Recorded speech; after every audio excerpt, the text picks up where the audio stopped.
Hey guys, welcome back to another video. My name is Tim Bullock, and today we're going to be talking about Science 101, the cause and effect, otherwise known as testing.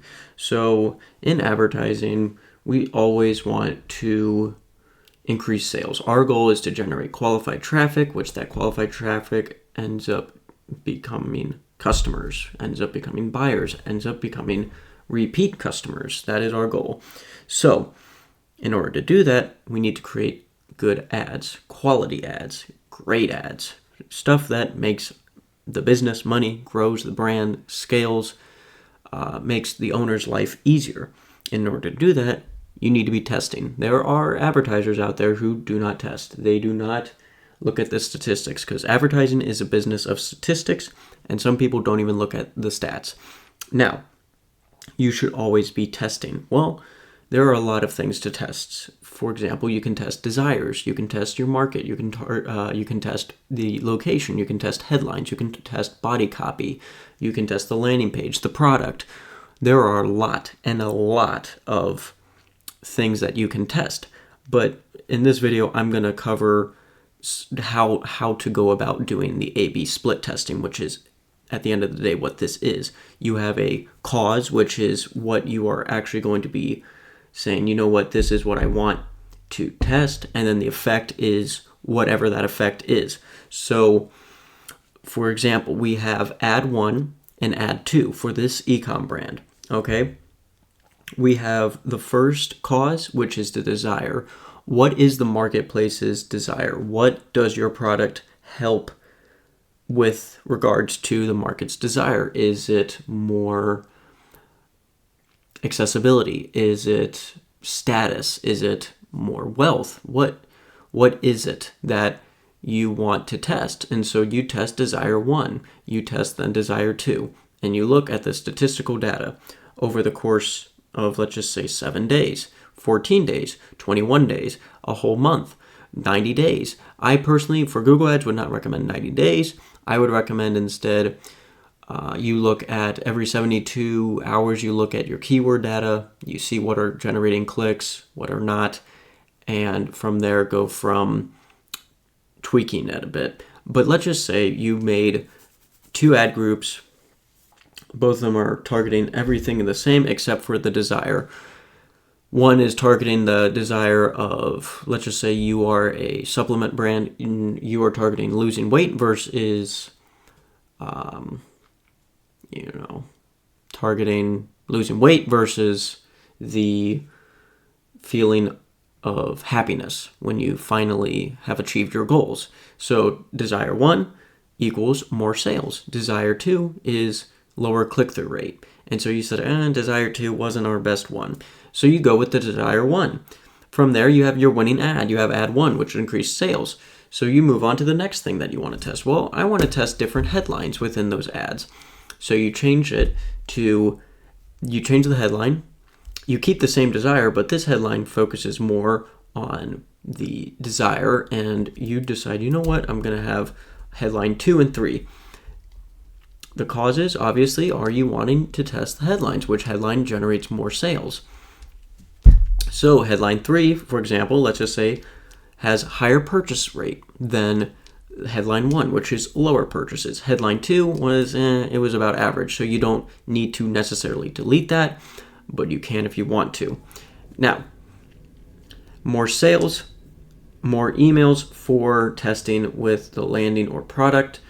So for ad 4, 5, and 6, your causes are you wanting to change the landing page, you want to test a different product, you want to have a different product page. So your effect is more sales for ads 5 and 6. And ad 4 is a winning ad still. It still has more email signups, which you can turn into retention. You can do a drip campaign. You can do a abandoned cart sequence. There are a lot of things that you can do with email. And so ad 4 wasn't necessarily a loser, but it didn't direct correlate with more sales, where 5 and 6 obviously had the more sales but less email signups, where ad 4 had more email signups but less sales, if that makes sense. And so at the final is the arrow. Now, The arrow is to symbolize you must always be testing. Always be testing.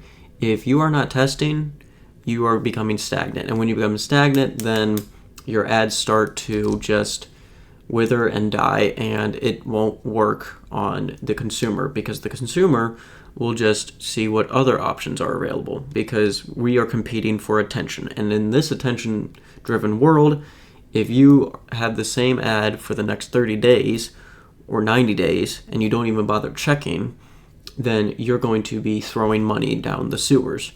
And so you must always be testing, whether that is headlines, whether that is body copy, whether that is desires, whether that is testimonials, whether that is the layout of the landing page, whether that is the product, whether it is bundles, whether you do upsells.